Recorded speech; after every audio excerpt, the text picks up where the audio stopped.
Not that I haven't left Washington D.C. for that matter, but as it is usually the case,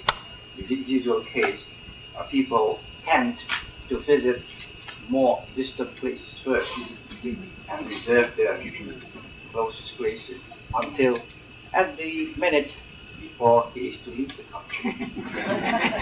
But anyway, I am very grateful to you for inviting me to speak in front of this distinguished audience. I would like to discuss with you Indonesia's foreign policy as it relates to the topic I've been asked to speak about, namely Indonesia-US relations and prospects for prosperity and stability in Southeast Asia. I have the impression that to most Americans, Southeast Asia is not too interesting. Perhaps because it is too remote to be of any real interest to them, and also because it is usually portrayed as backward and an area of disaster and chaos. They are much less interested in this area than, for example, East Asia, the Middle East, and Central America. 5 Gallup polls conducted during 1983 to rate 54 countries, and on a scale of 1 to 7, all ASEAN countries received a no opinion or neutral rating, ranging from 3.7 for Indonesia and to 4.3 Philippines, from not less than 25% of the respondents. Incidentally, many think ASEAN is a misspelling rather than an acronym for Association of Southeast Asian Nations. Even in the field of area studies, Southeast Asia has been much neglected, so much so that the Wilson Center has found it necessary to hold a full one-day conference on March 26, 1984, on the issues facing the field of Southeast Asian studies, with the aim of exploring possible ways and means to bring more awareness to the public, and especially to the policymakers, of the growing importance of this area, as demonstrated by developments in the field during the last 2 decades. So I'm only too happy whenever I have the opportunity to promote better understanding of my country and ASEAN to the American people. It is my principal concern this evening. Indonesia proclaimed its independence on August 17, 1945, 3 days after Japan surrendered to the Allied powers, that ended 3.5 years of Japan's military occupation of Indonesia. For almost 5 years afterwards, he fought with the returned Dutch and other Allied forces, until on December 27, 1949, the Netherlands finally recognized Indonesia's independence and formally transferred sovereignty over the whole territory of the former Netherlands East Indies, except West Irian. In September 1950, Indonesia became the 60th member of the United Nations. West Irian remained Indonesia's largest issue, national issue, for over 1 decade thereafter.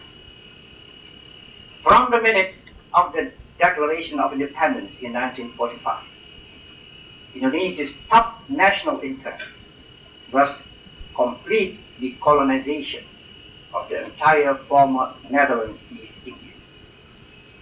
The declaration was not the beginning of Indonesia's nationalism. It was its culmination. Local and regional armed rebellions against the colonial regime really never ceased since 1602, when the Dutch began their creeping but expanding colonization of Indonesia. They grew even stronger until at the beginning of the 20th century, they became nationwide. In the critical period immediately after the proclamation, Indonesia looked to the US, the United States, for support for several reasons. First, the US itself was born out of a war of independence. Second, she emerged out of the Second World War, a superpower, with great influence over her allies, including the Netherlands. Third, she was one of the founders of the United Nations, which we hoped would mediate in favor of our struggle for independence. However, the United States' main preoccupations at that time were with the economic reconstruction of West Europe and with the creation of an anti-communist front against the Soviet Union. It was only in 1947, almost 2 years after the proclamation of independence, that the US gave de facto recognition to the Indonesian Republic, and in the same year voted for Resolution number 27 in the United Nations Security Council, calling for a ceasefire and peaceful solution to the Indonesian question. She also rejected the Dutch position that the Indonesia problem was an internal matter of the Netherlands. And after the first communist coup d'etat in late 1948 in East Java, that was while we were fighting the Dutch. After the first communist coup d'etat in late 1948 was crushed by the Indonesian armed forces, the US played an important role, leading to the transfer of sovereignty by the Dutch at the end of 1949. Indonesia's 350 years experience of being a colony of a foreign power, our long history of struggles for freedom and for independent nationhood, especially since the beginning of the 20th century, and culminating in the bitter struggles during 1945 through 1950, have implanted in our people a deep sense of nationalism. It became synonymous with anti-colonialism and anti-imperialism, and later came to be infused with a strong sense of solidarity with all struggles for freedom from colonial rule and against oppression and injustice everywhere, thus adding an international dimension to it. Because of this international dimension in our nationalism, Indonesia's nationalism never degenerated into a narrow chauvinism or xenophobia. And in fact, tolerance toward other ways of life and systems of government has always been one of its marked features. This attitude and desire to be free from foreign dominance has greatly influenced Indonesia's foreign policy, engendering its fundamental principles, independent and active. This independent and active foreign policy was already enunciated in 1948, even before the international world recognized Indonesia's sovereignty, by the then Vice President at the same time of country, Premier Muhammad Hatta, in his speech before the working body of Parliament. Independent in the sense of refraining from joining any of the ideological blocs in the world and their attendant military alliances, and avoiding being dragged into the Cold War. Active in the sense of actively seeking to contribute towards the attainment of durable peace and stability in the world. Later, this type of foreign policy became also known as non-alignment policy, as it was subsequently adopted by a growing number of newly independent and third world nations in Asia, Africa, and Latin America. Indeed, Indonesia is proud to be one of the founders of the non-aligned movement, which now counts 101 members in its ranks and 15 active observers.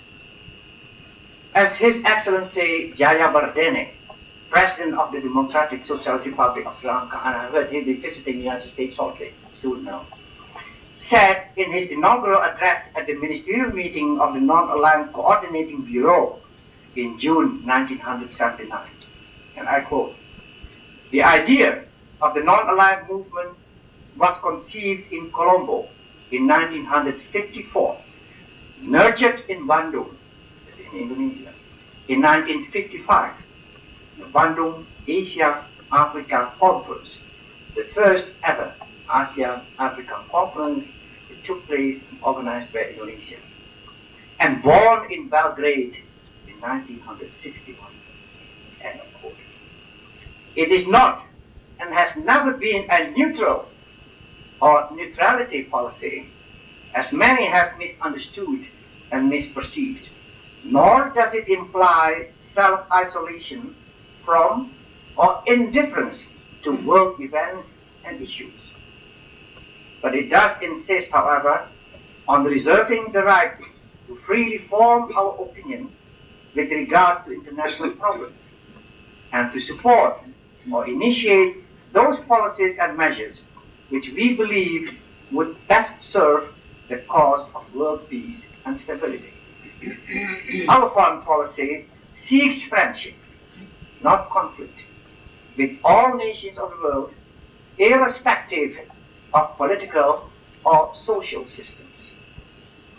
The period of 1950 through 1955 saw the United States continuing its efforts to establish a system of alliances around the world, including in Southeast Asia, directed against communism, while in Indonesia, nationalist sentiments and solidarity with those Southeast Asian nations struggling to free themselves from foreign colonization grew stronger. Indonesia and the US differed in perception over the real situation in the area immediately surrounding Indonesia. And Indonesia did not support US efforts to draw nations in this region into big powers conflict or ideological conflict. In the late 1950s, two issues of vital importance to Indonesia caused even more strains to US-Indonesia relations. The first one concerned a purely domestic matter. Indonesia was experiencing a very difficult period that threatened the unity of the nation, as rebel movements broke out in the outer islands that challenged the authority of the central government in Jakarta. In this situation, the US unfortunately backed the wrong side and only reversed its position after a former American Air Force officer was shot down when he was on a bombing raid over the harbor of Ambon, and after it became clear to the US that the Indonesian central government was not communist as claimed by the rebel leaders. The other issue related to the West Indian issue, left unsettled in 1949 agreement. Despite repeated appeals made to the United Nations, the Dutch refused to budge and to relinquish this province to Indonesia. During the early stages of this dispute, not only did the US show little understanding of our position, but even supported the Netherlands, a NATO ally. To add insult to injury, Indonesia's independent and active foreign policy was strongly criticized as an immorally neutral stand. The Soviet Union, on the contrary, strongly supported our claim and extended military aid to enable us to force the issue militarily if all peaceful ways we had been following so far were to be of no avail. It was only after the government ordered total mobilization of Indonesia's armed forces and military preparations were started that the United Nations interfered. A US diplomat, Mr. Ellsworth Bunker, is still there in Washington, D.C., who represented the United Nations Secretary General, played an important role in the negotiations between the Netherlands and Indonesia, which ultimately led to the settlement of the dispute favorable to Indonesia. The second abortive communist coup in October 1965 and its immediate aftermath had a great political impact that not only fundamentally changed the political scene in Indonesia, but also the political map of Southeast Asia, and gradually opened the way to a new chapter in relations between Indonesia and the US. The change of leadership in Indonesia caused by this fateful event also brought about a change in Indonesia's perception of its vital national interest. While during Sukarno's leadership, our first president, the focus of our attention and efforts was on complete decolonization, the strengthening of national unity, and the development of national pride and confidence.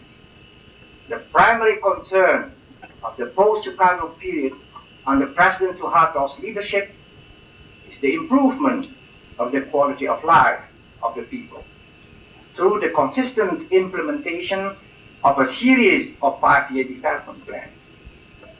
Emphasis is given on socio-economic development to establish a broad and solid base for future self-generating growth.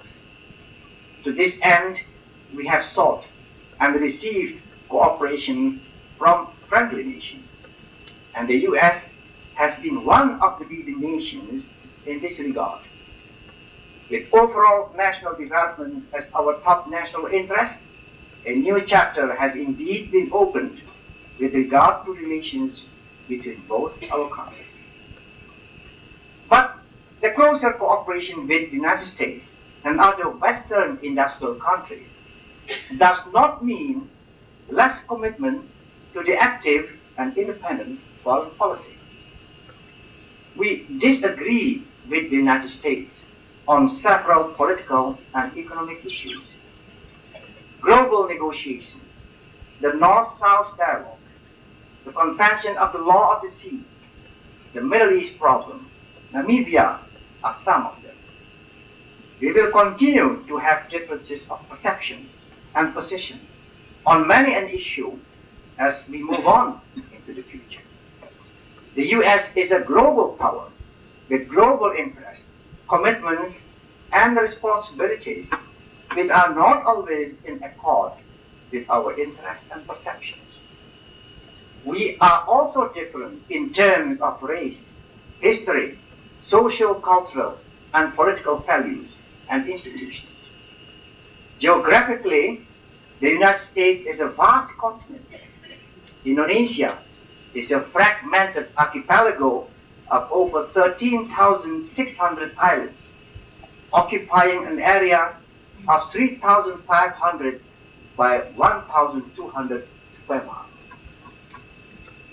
But despite these many differences, we have always been able to talk over areas of disagreement to reach good understanding of one another's position without deviating from the core of our respective national interests. The willingness to talk to each other and understanding form the basic ingredients of a strong and healthy foundation for a durable and friendly relationship. Our unwavering commitment, both our unwavering commitment to freedom, sovereignty, peace, stability, and prosperity for all nations of the world is another invaluable asset in further strengthening bilateral relations. All in all, I can say that despite the many differences, our relations are excellent, and I am optimistic about future developments in this regard. Our national interests go farther than just peace, security, and development for our own archipelago. Indeed, these goals are unthinkable in a turbulent regional setting, which in fact has been the history of Southeast Asia for centuries. The nations in this area had always been dominated, influenced, or colonized by outside powers. Now we must turn Southeast Asia into an area where peace, stability, and security prevail. Only under those conditions can the countries in this region pursue the goals of prosperity, happiness, and security for the people. The first prerequisite is, of course, that we must become masters in our own region and never again be manipulated by and dance to the tunes of outside powers. To this end, all the nations in this area must cooperate with one another, identify common interests, look for common characteristics, and develop an awareness of regional identity, interests, and responsibility. We must not allow differences in ideology, political and economic system, culture and language to become roadblocks in our way. Thus, ASEAN, Association of Southeast Asian Nations, came into being in Bangkok on August 8, 1967, comprising Indonesia, Malaysia, the Philippines, Singapore, and Thailand, and since January 7 of this year, also Brunei. Its purpose and ideals are clearly stated in the Bangkok Declaration. I quote some of them: the acceleration of economic growth, social progress, and cultural development in the region through joint endeavors in the spirit of equality and partnership, in order to strengthen the foundation for a prosperous and peaceful community of Southeast Asian nations. It further states that the 5 member countries, quote, are determined to ensure their stability and security from external interference in any form or manifestation, in order to preserve their national identities in accordance with the ideals and aspirations of their peoples, unquote. Subsequent developments in the efforts to realize these goals are the following.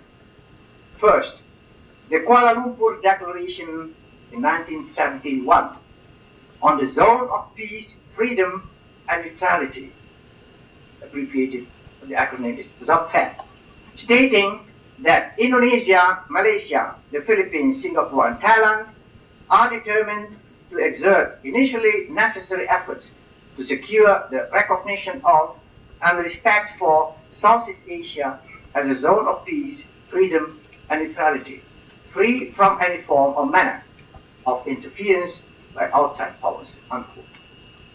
Second, the Bali Declaration of ASEAN Concord in 1976 that reaffirms ASEAN's commitment to fortify and accelerate their cooperation in the political, economic, social, cultural, and information field, and the improvement of the ASEAN machinery. Third, the Treaty of Amity and Cooperation in Southeast Asia of 1976, also signed in Bali, which marks the first step leading to the realization of the ZOPFED concept. With the Bangkok Declaration that created ASEAN and the subsequent political developments as mentioned above, we have tried and formulated a so-called trial-level set of codes of conduct, namely, first level, between the ASEAN states themselves. Second level, between ASEAN states and outside powers, in particular, the major powers. And third, between the major powers themselves. This is what we like to call a three-tiered approach to regional affairs. And this is the regional approach to peace, security, and development, which are today's central issues. We greatly value the regional approach through the establishment of zones of peace, nuclear weapon-free zones, and regional cooperation in development and security arrangements.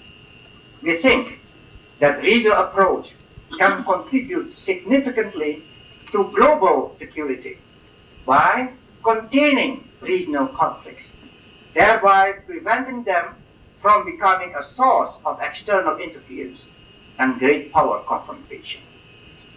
Regional cooperation can also bolster the collective resilience of the smaller powers against the pulls and pressures of the major powers. To preserve the viability of these groupings, it is essential that states refrain from actions which can undermine regional cohesion and stability. The first real test to ASEAN came with Vietnam's invasion of Kampuchea on Christmas Day of 1978. I happened to be ambassador at the time in Bangkok. Here you had the second biggest army in Asia after China. An army that has defeated the French, the Americans and allies, and the South Vietnamese, overrunning Kampuchea, rushing towards the borders of Thailand, an ASEAN member country. Would ASEAN falter and crumble, or would it stand up in the face of this aggression? ASEAN held an emergency session in Bangkok on January 12th through 13, 1979, chaired by Indonesia, who was chairman of the ASEAN Standing Committee for 1978-79. The meeting came out with a joint statement strongly deploring the armed intervention against Kampuchea and demanding the immediate and total withdrawal of the foreign forces from Kampuchean territory, and affirming the right of the Kampuchean people to determine their own future free from interference or influence from outside powers. This was a clear demonstration of ASEAN's resolve to stand firm by its principles. A demonstration that surprised Vietnam and possibly the world, since many did not expect much of this association of ASEAN when it came into being some 11 years earlier. It was at that Bangkok emergency meeting that the foundations of ASEAN's Kampuchean policy were laid down, which are still valid today, supported by almost the whole world, including the United States. It also proved the fallacy of the domino theory, a theory which I believe found its origin here in the United States. ASEAN has been much criticized for its slow progress in economic cooperation. Comparison was made with the European community to point out ASEAN's lack of dynamism. Some even went so far as to say that ASEAN's only significant achievement has been its ability to diffuse issues without necessarily solving them. But I think that on the whole, ASEAN cooperation has made significant progress in the 17 years of its existence, considering the fact that it is the real first attempt by the nations of Southeast Asia themselves to cooperate, and for that purpose establish a collective organization. Before that, every association or treaty in this area had been created by others from outside the region. To a large measure, this success is due to our capacity to devise policies in terms of what is possible at a given moment than in what is desirable. We have been very careful not to push ourselves beyond our capability, beyond what is possible. Decision-making has always been on the basis of consensus. And any decision should never be at the expense of any member country's interest. We are aware of the rather slow progress in the intra-ASEAN economic cooperation if the European community is used as the yardstick. But then we should also realize that ASEAN economies are more diverse than complementary.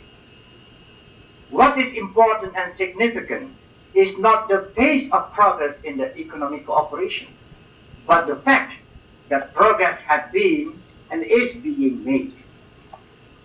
We have benefited greatly from our cooperation, the greatest achievement being mutual trust, understanding and confidence in each other, leading to cohesion and solidarity in our ranks, which proves strong enough to maintain stability in this region, at least in ASEAN's part of it. This has enabled the ASEAN countries to forge ahead with their respective national development programs, with the result that ASEAN is one of the fastest growing regions of the world, with an annual growth averaging 7% for the last decade. Each one of us has an open economy, and we are becoming increasingly part of the international economic system and international trade. Our exports to the United States, for example, have grown at an average annual rate of 25%, while imports from the US have increased by 20% per annum. We have become the United States' fifth largest trading partner, and the United States our second largest partner, Japan being the first. ASEAN has the potentials to grow even stronger and more effective because of the following facts.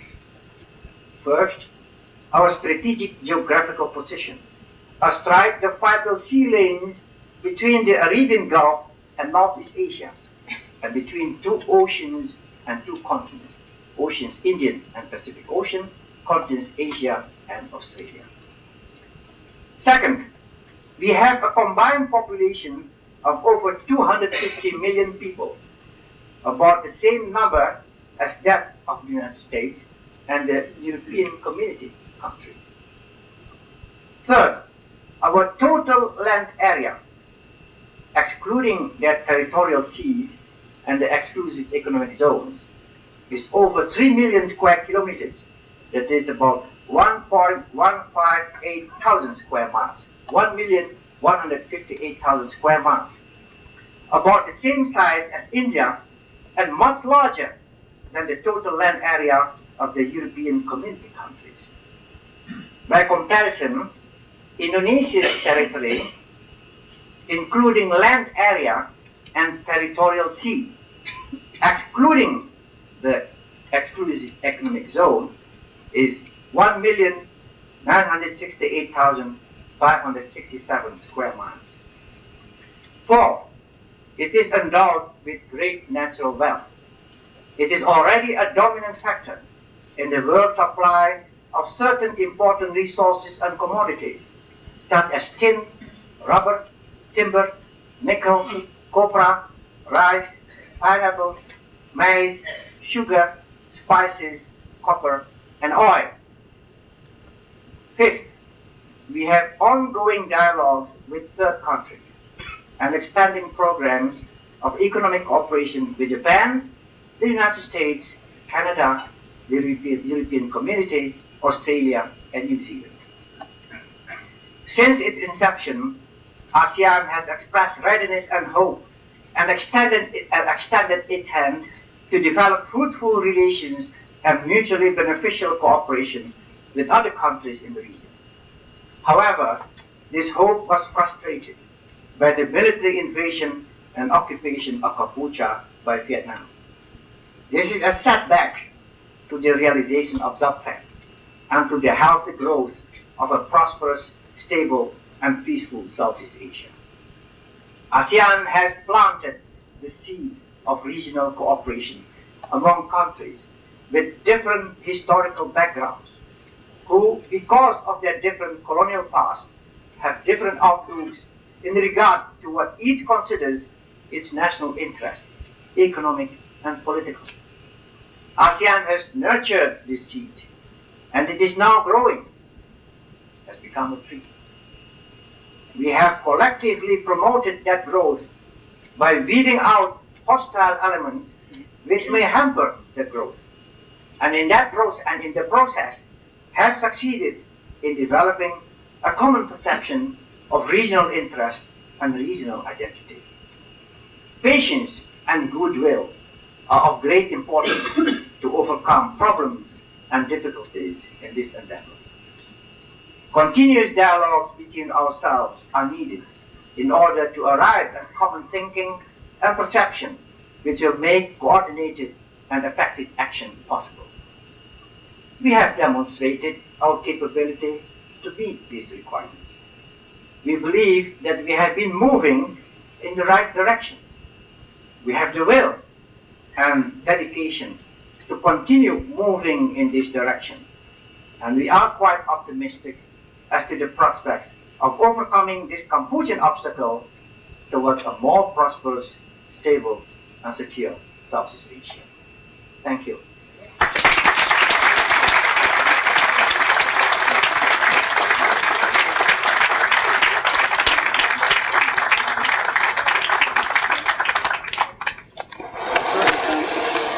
Thorough.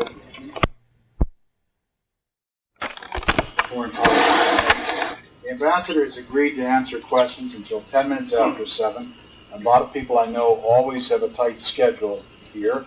We will end promptly at 10 minutes after 7.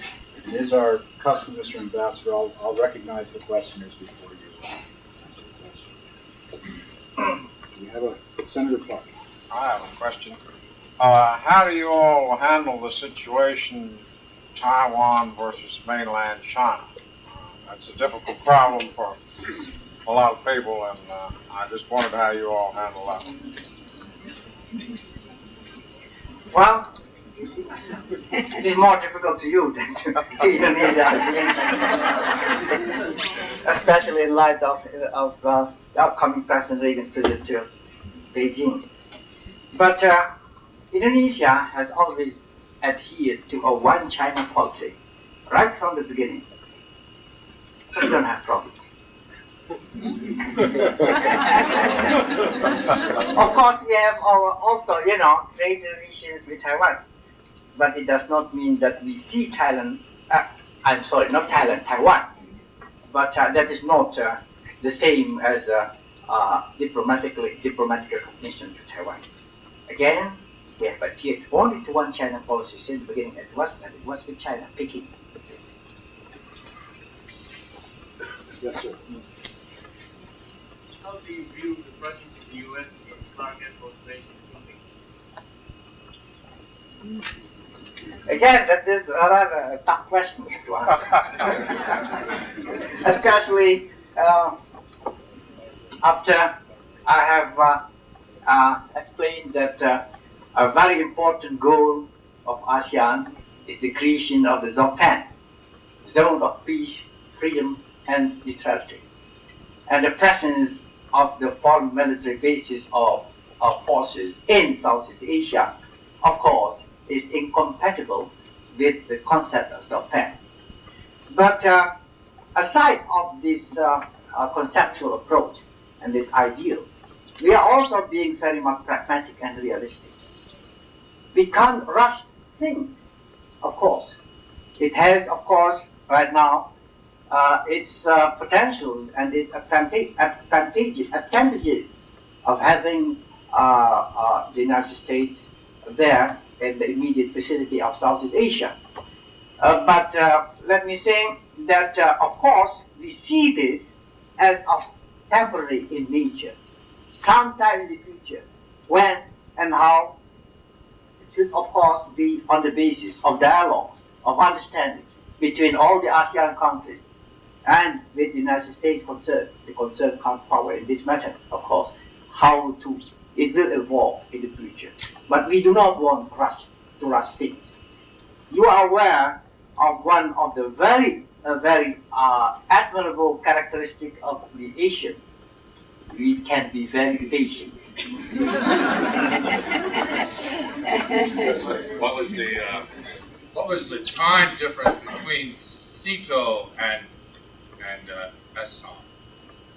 Well, just a little bit of the time framing there, the whole thing, how Sito phased out, and why wasn't the United States invited to become a part of the second group of nations?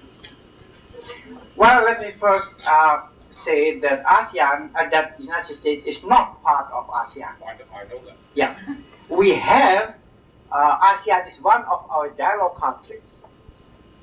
For the first time after the Manila dialogue, I believe in 1978, that we find it necessary to establish continuing dialogues on continual basis. Now we have this dialogue on annual basis. But the Seattle was created, I believe, in 1955. I was going to say 1954 or 55. This was that thing I mentioned in my early speech. A creation of a collective security system directed against communism. And so we were not part of it. And as a matter of fact, as I mentioned in my speech earlier, that we did not support the creation of Seattle because we don't see that having pacts would solve the problems in Southeast Asia. The problems during that time was not ideological contest or the confrontation, but the problem was the colonization and not directed against communism. And as you know, after the winding up down of the war in Vietnam, and especially after 70, when the United States pulled out its forces from the entire Vietnam area in 1973, and then Seattle became defunct. It ceased to exist, although the Manila Treaty is still there. And it is based on this Manila Treaty, I believe, but it's not Manila Treaty. What Manila Treaty has something to do with it. But the existence of the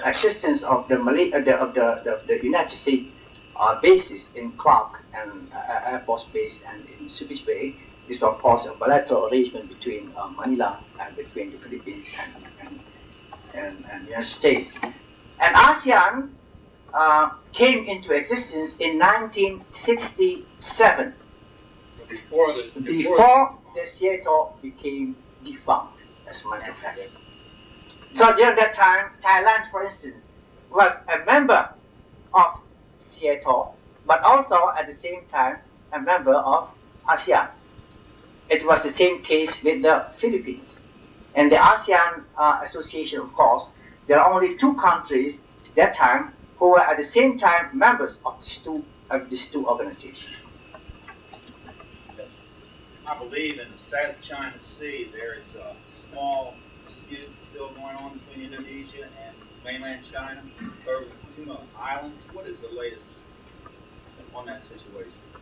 Well, Timor Islands is not in South. Timor, not Timor. Natuna. Oh, Natuna. Well, it is a delineation problem, the delineation of the continental shelf between Indonesia and Vietnam, not with China. Between Indonesia and Vietnam. Mainland China had claimed those islands during the Vietnamese War, and there were. Oh, these are the Paracel Islands. Indeed, they are in South China Sea. The Paracel Islands, but it's outside of our own territory. They are contested. There are not only China is contesting these islands. The Vietnamese are also contesting the islands. The Chinese, of course, also. The Taiwanese also, and the Philippines.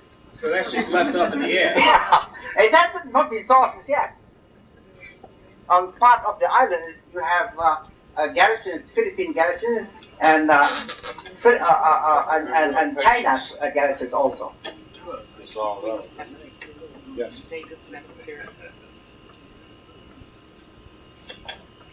Yes, sir. Here. I understand that the island of East Timor has been a sticking point between the Australian government and the Indonesian government. And I also understand there has been some change or movement under the Prime Minister Hawke on that issue. Could you describe what is going on? Well, as a matter of fact, Timor consisted of two parts. The western part used to be part of the Netherlands, East Indies, and they claimed that, of course, West Timor, and we got it based on the agreement of 1949. East Timor was Portuguese colony, and it remained a colony even after the whole Indonesia has been decolonized. And when the government in Portugal, when we had that socialist left-leaning government in Portugal, sometime in 1973. At the same time also, there were movements there in East Timor, nationalist movement to decolonize also East Timor. The biggest, the largest, there were three large parties there. The largest party was what they called the UDT. The UDT would like to be free, but somehow still be associated with Portugal, like Commonwealth or something. And then you have the Apodeti. The Apodeti are there. The Apodeti is the largest. The Apodeti would like to associate to become part of Indonesia. Then we have the Tribalista Kota, a small group which consists of ex-police members of the Portuguese government in Timor. They wanted to become a province of Portugal, not a Commonwealth, but a province of Portugal. And then afterwards, the latest one became the Fretilin. Now, the Fretilin wanted to have its own republic, but Fretilin was, small and very vocal and leftist.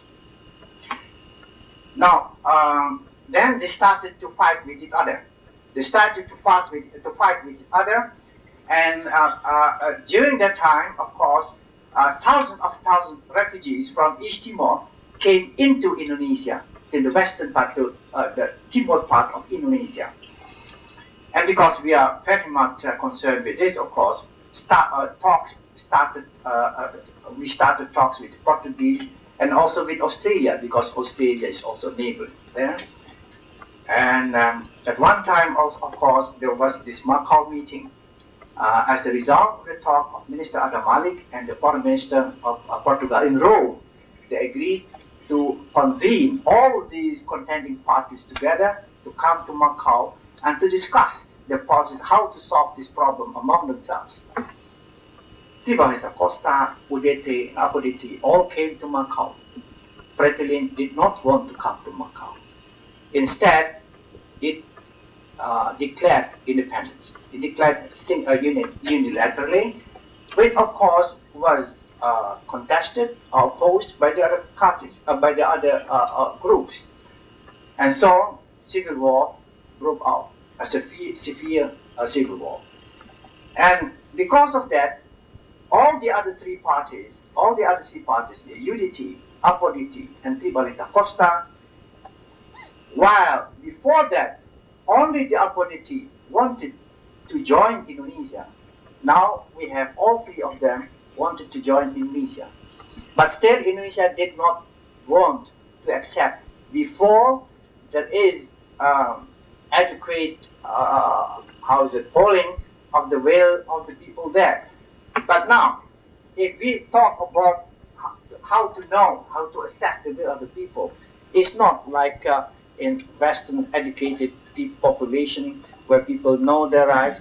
We have their tribal systems, of course, the chieftain system, of course. The chiefs are responsible, actually, and speak for their constituents, like congressman or senator speaks also for the congressman here. But there is much more than that. the chieftains, they are the father, they are the leaders, and they speak for the people also. And before that, before the fightings became more severe, we proposed to Australia and also to Portugal, to establish a joint armed force to see what the people really would like to have. Is it join Indonesia or join Portugal or be independent on their own? No one did want to join the international force to see for themselves what the real wish of the people was, of course. And then people, the fightings began to become more and more severe, and the people themselves, and we invited them, several representatives of the diplomatic corps in Jakarta, and also invited the United Nations to watch the proceedings or the polling of the votes of the people in East Timor. And with the outcome, of course, because of the majority, 3 parties against 1, they opted to become a province of Indonesia. But then, of course, why did this fighting happen? Because at the most critical moment, the Portuguese colonial government in Dili, that is the capital city of East Timor, left the island, and without any semblance of administration, and they left the island and went back to Portugal. That's why fighting became so intense there, and hates have been arousing by these fightings and the casualties it installs that refugees started to come over the border to West part of Indonesia. That is in a nutshell the story of East Timor. Until now, of course, it's still a bone of contention between Indonesia, not necessarily with Australia, because Australia has always supported Indonesia's position, except during the last 37th General Assembly. Yes. The last General Assembly 38, the issue of East Timor did not come up in the United Nations General Assembly. I don't know whether it will come up in the next 39th General Assembly. Yes, sir. I'm curious about how you manage to ignore military power, considering your vulnerability and your hundreds of millions of population, millions of square miles, billions of dollars of resources. World where power is paramount. How do you manage to avoid joining the trend to bankrupt yourself by building up armaments? Well, as I told you before, we started with a series of 5-year national development programs in 1969, and the emphasis on the economic sector, because we believe the problem of security in Southeast Asia is not a problem for the military to solve. That is the social economic problems, which is the underlying root of the problems. And by trying to upgrade, to improve the way of life, improve the socio-economic standards of people at large, and by trying to minimize the structural deficiencies which have existed before for hundreds of years, the structural deficiencies, the disparity between the allocation of resources in various sectors of the economy. That is the structural deficiencies, disparities between the resources. I mean, the existing resources. We have, on the one hand, for instance, we have tremendous natural resources and human power, but we lack technology, we lack knowledge, we lack management, we lack capital. So, if these are not solved, these will become the real threat to stability and peace in Indonesia. So the problem is not a military problem. So all the available resources we concentrate and we put emphasis on the socio-economic side. And until now, as you see, Indonesia has never experienced stability like this time. Since 1967, until 1984, this time, we have never had any political or social turbulences inside the country. Before that, of course, Indonesia was one of the unstable countries in Southeast Asia. Yes, sir. The intrusion of Vietnam into Thailand becoming more frequent and obviously more serious, because today we announced, the country announced, that we're rushing tanks to Thailand to defend itself. Do you see that? How do you see that developing? And do you think that Thailand is the next domino in the eyes of Vietnam? Well, for one thing, the borders in most of Southeast Asia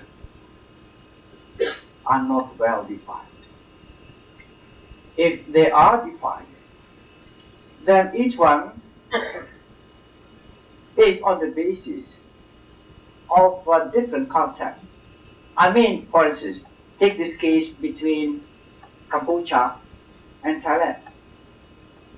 Cambodia's boundary is based on the French map. That's before the war. While the Thai borders was based on the American topographic map before the war also. Now, that is one of the problems in whole of Southeast Asia. That's why Indonesia has started negotiations with 8 countries in Southeast Asia, and we have now border agreements with each of these 8 countries in Southeast Asia. So as far as Indonesia is concerned, of course, it's not just a problem of border. Of course, the problem is now the concretization in the field. How can you see where the border of Indonesia ends and where the border of Malaysia starts, for instance? But that is a matter in the field to solve. But on the political level, it has been solved. Also with Australia, also with with India, Burma, with Thailand and Burma in the Andaman Sea, all these things have been delineated already. But between Thailand and Cambodia has never been talks, there have never been any talk as to negotiate and to define the real border. Now this is the difficult point, of course, this is the difficult point. The Thai said, the Vietnamese, they came and they encouraged the border of Thailand. But Vietnam would say, no, these are our borders. But nevertheless, aside from the fact that there is no agreement on the border between Cambodia and Thailand, the fact is that Thailand is very much vulnerable, of course, to the border incursions, to the hot pursuit by the Vietnamese forces when they launch attacks against the trilateral groupings along the border area between Thailand and Cambodia. Inside Cambodia, the three, the Khmer Rouge, the Son Sann and Sihanouk forces.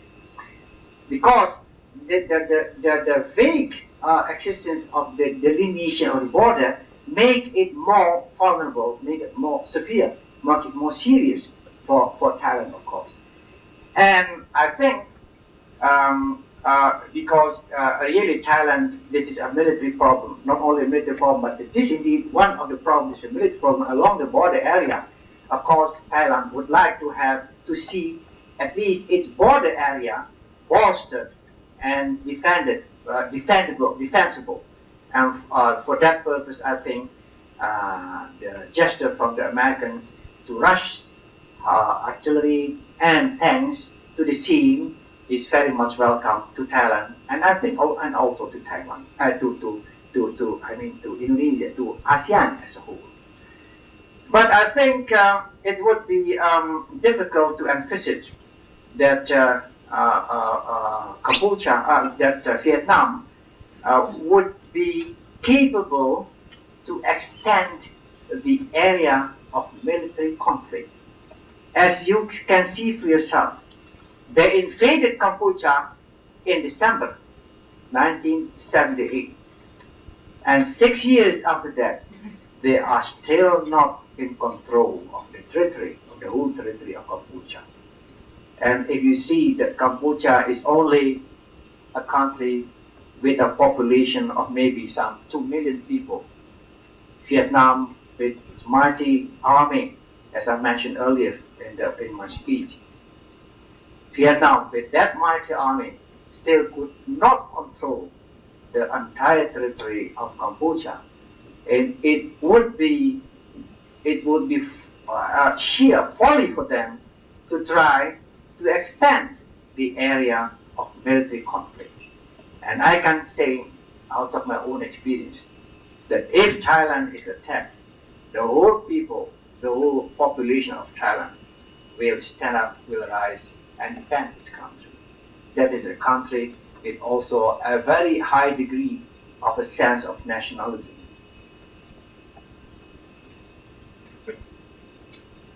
Yes. Hasn't China been pretty specific on Vietnam attacking Thailand as well with China? Isn't China really the support behind Thailand if Vietnam become any part of it? Well, of course, the problem in Southeast Asia, the Cambodia problem, is a very difficult problem. On the one hand, Vietnam, they claim that their main threat is China. And based on thousands of years of history of Vietnam and China, indeed, they have been invaded several times. There was this 1,000 Years' War also between the Vietnamese and China. Now, according to them, China is the main threat. But on the other hand, that's why Vietnam was more amenable, more leaning toward Moscow. Moscow and China, you have this Sino-Soviet conflict.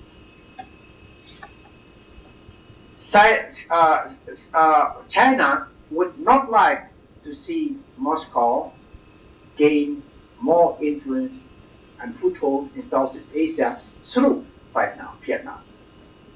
That's why Vietnam tried to establish a leverage against Vietnam through Cambodia, Pol Pot, Khmer Rouge. Khmer Rouge is very much the extension of China.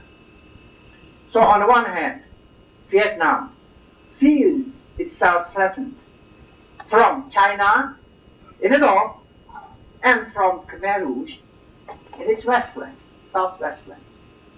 So that's why, according to Vietnam, that's one of the reasons why it tried to eliminate Pol Pot and Khmer Rouge and to invade Cambodia, because Cambodia, that time, Khmer Rouge was getting more and more military supplies, armament from China.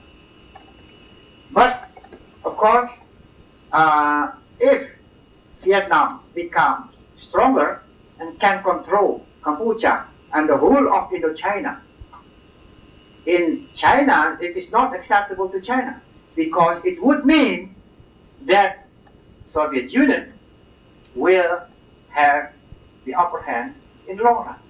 It could threaten China, not only from its northeastern border with the Soviet Union, but also from the south. Now, this is the crust, the substance, the essence of the problem, where great powers' interests are very much involved. Geopolitical interests are very much involved. And this is what ASEAN has been trying to diffuse and has been trying to find a solution to this problem. As you can see now, it is not that easy for ASEAN to find a solution to this very difficult problem. But nevertheless, at least, as I just said, at least in ASEAN's part of Southeast Asia, we manage to maintain stability and we become stronger. While we have the time, through stability and cooperation, to become even stronger in the future, on the other hand, Vietnam is bogged down in its military adventures in Cambodia. I have to apologize to several people who had questions, because it is 10 minutes after, and we try to stay on schedule. President Sukarno, the first president of Indonesia, had a reputation for being enthusiastic the first hour that he spoke, and then being more enthusiastic the second. And he was really going strong the fourth and fifth. I thought that was perhaps idiosyncratic, but that fine level of energy, I think, perhaps is a national characteristic. And endurance, perhaps, is something that we can learn about. We appreciate this very much. The answers to the questions, I think, were very insightful and to the point, and I think it's been a nice lesson for us. Your presence is appreciated. Thank you very much.